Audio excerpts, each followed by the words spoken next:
বিষ কাকে বলে জানেন? প্রয়োজনের তুলনায় যা কিছু বেশি তাই বিষ।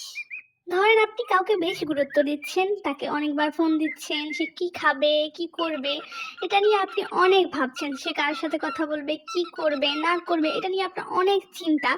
তবে আপনি জানেন না যে আপনার এই চিন্তাগুলো আরেকজনের কাছে বিষের মতো লাগতে পারে। প্রয়োজনের থেকে সবকিছুই বিষ। আপনার প্রয়োজনের বেশি ভালোবাসা বেশি হয়ে গেলে এরপর আসবে সন্দেহ, সন্দেহ থেকে হবে সম্পর্ক ছিন্ন।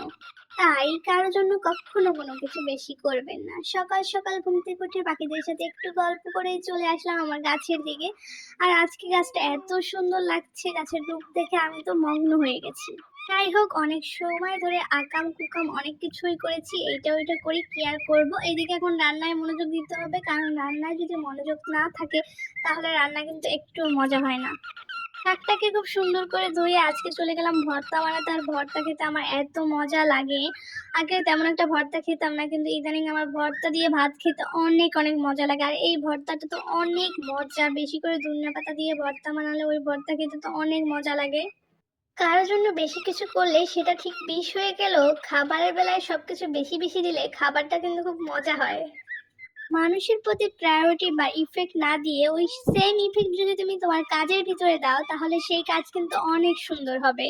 কারণ আমি মনে করি কাজের ভিতরে ইফেক্ট দিলে কাজটা সুন্দর হবে, এবং যখন কাজটা সুন্দর হয় তখন আমাদের মন মানসিকতা এমনিতে অনেক ভালো থাকে।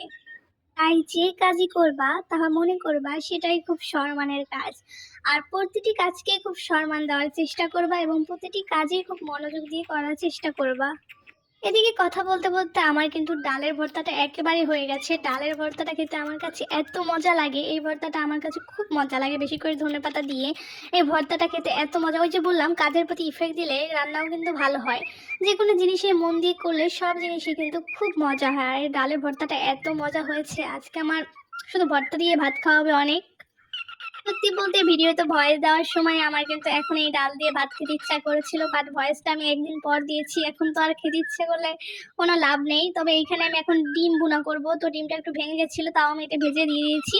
আমার কাছে মাঝে মাঝে কিন্তু সবজি ডিমটা খেতেও খুব মজা লাগে, তো আজকে রান্না করব সবজি ডিম। এই যে বরবটি দিয়ে ডিমটা কিন্তু অনেক মজা লাগে, মাঝে মাঝে এটা খেতে পারেন। বাট অনেকেই বলে যে আমি উল্টাপাল্টা রান্না বান্না করি, বাট উল্টাপাল্টা রান্না বান্নাই কিন্তু অনেক মজা। কারণ আমার কাছে মনে হয় বরবটি দিয়ে এইভাবে ডিম ভুনা করলে ওইটা খেতে অনেক মজা লাগে। যারা খাননি তারা অবশ্যই একবার খেয়ে দেখবেন। ওই যে বললাম রান্নার ভিতরে কিন্তু ইফেক্ট দিলে রান্না কিন্তু অনেক মজা হয়। যাই হোক, আমার রান্না এমনিতেই খুব মজা, এটা আমি ভালোভাবেই জানি। আসলে মানুষে কিছু বলবে ওইটা নিয়ে আপনি পড়ে থাকবেন, আসলে মানুষরা তো বলবে, এরা খাবেও আবার বলবেও, মানে এরা কখনো মানুষের প্রশংসা করবে না, এটা হচ্ছে স্বাভাবিক।